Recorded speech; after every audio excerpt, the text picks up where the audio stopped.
तो तिवारी जी को हम लोग ये बता देना चाहते हैं कि अगर आपको लगता है कि हम महिलाएं कमजोर हैं, अगर हम बेलन चलाना और रोटी बनाना जानते हैं ना, तो उस बेलन को अच्छे से घुमाना भी जानते हैं। और उस वक्त समझना डराने से डर जाएंगे, अब की सारी हदों से गुजर जाएंगे।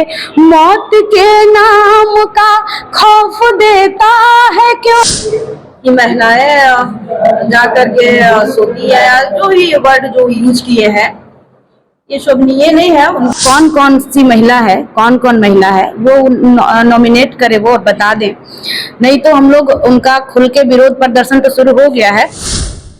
महिलाओं का अपमान बर्दाश्त नहीं, पूरे राज्य में सुनाई देगा आंदोलन की गूंज। जीप अध्यक्ष शांति देवी। गढ़वा विधानसभा के भाजपा के पूर्व विधायक रह चुके सत्येंद्र नाथ तिवारी द्वारा महिलाओं पर की गई एक टिप्पणी का विवाद अब थमने का नाम नहीं ले रहा है। गढ़वा जिला मुख्यालय में पूर्व विधायक तिवारी के खिलाफ गत मंगलवार को जेएमएम महिला मोर्चा की जिला अध्यक्ष रेखा चौबे, मेराल ब्लॉक की प्रमुख दीपमाला सहित काफ़ी संख्या में महिलाओं ने पूर्व विधायक की तस्वीर पर कालिख पोतकर और जूता चप्पल का माला पहनाकर उग्र प्रदर्शन किया था। इसके बाद भाजपा की महिला नेत्री अंजलि गुप्ता ने रेखा चौबे पर पलटवार कर कहा था कि जेएमएम की जिला अध्यक्ष महिलाओं की झूठी हितैषी बनती हैं। वहीं पूर्व विधायक तिवारी के बयान के बारे में कहा था कि उनके बयान को गलत ठहराने वाले गूगल करें। इधर जिला परिषद की अध्यक्ष शांति देवी ने मीडिया कर्मियों से कहा कि पूर्व विधायक तिवारी के अभद्र टिप्पणी के विरोध में महिलाओं का आंदोलन और तेज होगा। जीप अध्यक्ष शांति ने कहा कि पूर्व विधायक तिवारी द्वारा किया गया महिलाओं का अपमान हरगिज बर्दाश्त नहीं किया जाएगा। कहा कि तिवारी संबंधित महिला का नाम सार्वजनिक करें, नहीं तो महिलाओं की अपमान के खिलाफ पूरे राज्य में उग्र आंदोलन होगा और इस आंदोलन की गूंज पूरे झारखंड प्रदेश में सुनाई देगी। जीप अध्यक्ष ने कहा कि पूर्व विधायक महिलाओं को कमजोर एवं पैर की जूती समझने की गलती नहीं करें। यह अपमान सिर्फ गढ़वा ही नहीं, पूरे झारखंड ही नहीं, संपूर्ण राष्ट्र की महिलाओं का यह अपमान है। जीप अध्यक्ष ने कहा कि केंद्र सरकार एक ओर जहां महिला आरक्षण बिल ला रही है, वहीं भाजपा नेता व गढ़वा विधानसभा क्षेत्र से एक नहीं 2-2 बार विधायक रह चुके सत्येंद्र नाथ तिवारी महिलाओं का शर्मनाक अपमान कर रहे हैं। उन्होंने कहा कि इससे भाजपा का महिलाओं के प्रति दोहरा चरित्र उजागर हो गया है। जीप अध्यक्ष ने कहा कि तिवारी के बयान के विरोध में पूरे राज्य में भाजपा कार्यालय का घेराव किया जाएगा और भाजपा के वरिष्ठ नेताओं से पूछा जाएगा कि क्या भाजपा नेताओं को इसी तरह से महिलाओं का अपमान करने की सीख दी जाती है। उन्होंने कहा कि गढ़वा में भाजपा के वरिष्ठ नेता बाबूलाल मरांडी इत्यादि के कार्यक्रम में भी सभी महिलाएं विरोध प्रदर्शन करेंगी। साथ ही आने वाले चुनाव में सभी महिलाएं एकजुट होकर भाजपा को इस अपमान का बदले में करारा जवाब भी देंगी। कहा कि तिवारी गढ़वा में भाजपा महिला मोर्चा की महिलाओं को आगे कर अपनी गलती पर पर्दा डालने का प्रयास कर रहे हैं, इसे कतई बर्दाश्त नहीं किया जाएगा। जीप अध्यक्ष ने कहा कि भाजपा नेत्री अंजलि गुप्ता अपने निजी स्वार्थ के लिए संपूर्ण राष्ट्र की महिलाओं के मान सम्मान की बलि दे रही हैं। उन्हें शर्म आनी चाहिए। वे खुद एक महिला होकर भी महिलाओं के सम्मान की रक्षा करने के बजाय दूसरे की गलत बयानबाजी से ध्यान हटाने व उस पर पर्दा डाल रही हैं। जो भाषा का प्रयोग किए हैं कि महिलाएं जा करके सोती है, या जो भी वर्ड जो यूज किए हैं ये शोभनीय नहीं है। उनका मुख से बोलना शोभा नहीं देता है। तो मैं इसीलिए हम सारी महिलाएं की अपमान किए हैं, तो उनका इसी भाषा से मुझे भी दुख हुई, क्योंकि मैं गढ़वा जिला परिषद अध्यक्ष हूँ। ये तो शोभा नहीं देता है, पर मुझे सारी महिलाएं की प्रतिष्ठा की बात था, तो मैं अपना अध्यक्षता में ये प्रेस कॉन्फ्रेंस रखी हूँ। और हम बोलना चाहती हूँ कि क्या अभी जो हम लोग महिलाएं का जो 33% आरक्षण जो दिया गया है, अगर बाई द वे मान लीजिए यहाँ पे उनका जो चुनाव लड़ते हैं, अगर नहीं लड़ते उनकी वाइफ लड़ेगी, तो क्या वो यही भाषा का यूज करेंगे? वो भी एक कहाँ से आए हैं? मैं पूछना चाहती हूँ कि वो कहाँ से आए हैं, ये जो भाषा का यूज किए हैं। तो ये भाषा यूज नहीं करना चाहिए था, और सरासर गलत है। और जो आरोप लगाते हैं माननीय पे, वो भी सरासर गलत है, क्योंकि आप लोग भी ये देखते होंगे कि माननीय का काम व्यवहार सब सही है।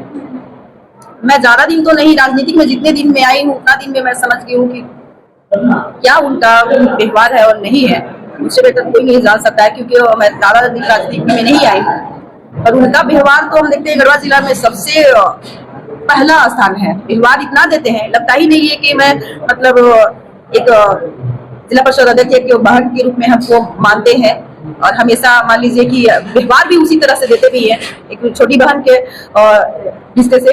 तो मैं बोलना चाहती हूँ कि ये गलत है, ये कर रहे हैं तो सही नहीं है। और हम अगर ये भाषा का यूज किए हैं, अगर इस पर वो माफी मांग लेते हैं तो ठीक है। अगर ठीक है बुला गया उनसे तो माफी तो मांग सकते थे कि चलिए हमारे मुंह से निकल गया, लेकिन नहीं किए, कोई बात नहीं। ये मैं बोलना चाहती हूँ कि अगर ये नहीं करे तो हम लोग सारी महिलाएं एकजुट होकर के अपना उनका घेराव करेंगे। फिर उन्होंने किसी एक महिला को नहीं कहा, उन्होंने कहा कि कितनी बहुत सारी आदमियाइन सोती हैं, ठीक है। तो आदमियाइन और बहुत सारी में कोई एक महिला नहीं आई, तो वो महिला कौन कौन सी महिला है, कौन कौन महिला है वो नॉमिनेट करे, वो बता दें। नहीं तो हम लोग उनका खुल के विरोध प्रदर्शन तो शुरू हो गया है, अब हम लोग उनका घर घेराव करना बाकी है, कैंडल मार्च करेंगे और महिला आयोग में उनके नाम उनके विरुद्ध कार्रवाई भी होगी।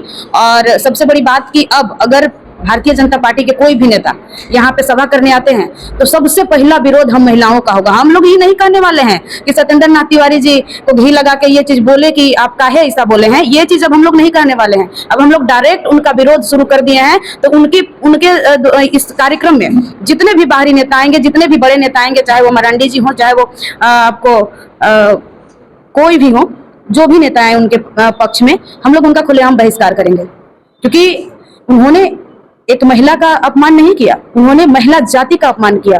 और महिला जाति में जरूरी नहीं है कि सिर्फ हम महिलाएं, नॉमिनेट जो महिलाएं हैं वही महिला हैं, और ये जरूरी नहीं है। क्योंकि हम जनप्रतिनिधियों को ये प्रेस कॉन्फ्रेंस करने की जरूरत क्यों पड़ी, क्योंकि हम महिलाएं घर से बाहर रहने वाली हैं, हम महिलाएं घर से बाहर रहने वाली हैं। अगर हम घर से बाहर नहीं निकलेंगे तो हम लोग पब्लिक के बीच कैसे बने रहेंगे, काम कैसे होगी हमारी। इसलिए हम 2 लाइन बोलेंगे उनके लिए कि कोमल है कमजोर नहीं, शक्ति का नाम ही नारी है, जग को जीवन देने वाली मौत भी तुझसे हारी है। और सतियों के नाम पे मुझे जलाया, मीरा के नाम पे जहर भी पिलाया, लेकिन सीता जैसी अग्नि परीक्षा जग में अब तक जारी है। कोमल है कमजोर नहीं, शक्ति का नाम ही नारी है। तो हम ये कहेंगे कि हम लोग कमजोर नहीं है। अगर आपको ऐसा लगता है कि हम ये चीज बोल करके बहुत बड़ा तीर मार लिए हैं, तो सबसे बड़ा भूल है तिवारी जी आपका, और सबसे बड़ा वहम है आपका कि आपने ऐसा बात बोला।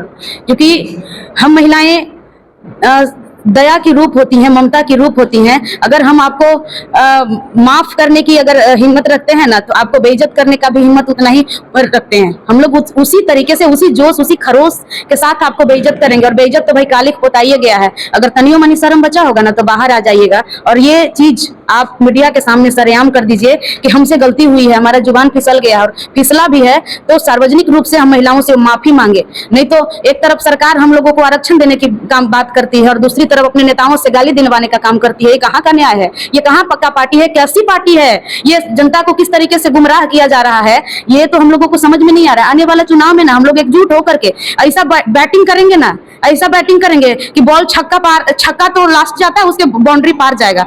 और हम एक बात कहना चाहते हैं कि उनका कुछ जो उनकी तरफ से, उनके जो कार्यकर्ता हैं उनके तरफ से हम लोगों को ना जबरदस्ती का बयानबाजी की जा रही है, हम लोगों के पक्ष में जबरदस्ती बोलने का काम करिए। सवाल कुछ और है, जवाब कुछ और दे रही है। तो हमारा जवाब ये है कि मत समझना डराने से डर जाएंगे, मत समझना डराने से डर जाएंगे कि अब की सारी हदों से गुजर जाएंगे। मत समझना डराने से डर जाएंगे, अब की सारी हदों से गुजर जाएंगे। मौत के नाम का खौफ देता है क्यों, मौत के नाम का खौफ देता है क्यों, मौत जिस दिन आएगी हम मर जाएंगे। कि मत समझना डराने से डर जाएंगे। तो तिवारी जी को हम लोग ये बता देना चाहते हैं कि अगर आपको लगता है कि हम महिलाएं कमजोर हैं, अगर हम बेलन चलाना और रोटी बनाना जानते हैं ना, तो उस बेलन को अच्छे से घुमाना भी जानते हैं और उसका यूज भी हम महिलाओं से बेटर कोई नहीं जानता होगा। और हमारा हाथ में अगर बेलन है तो हमारा हाथ में बंदूक और गोली भी है, हम लोग उसको भी चलाने जानते हैं, क्योंकि हमारी भागीदारी अभी 50-50 का हो चुका है।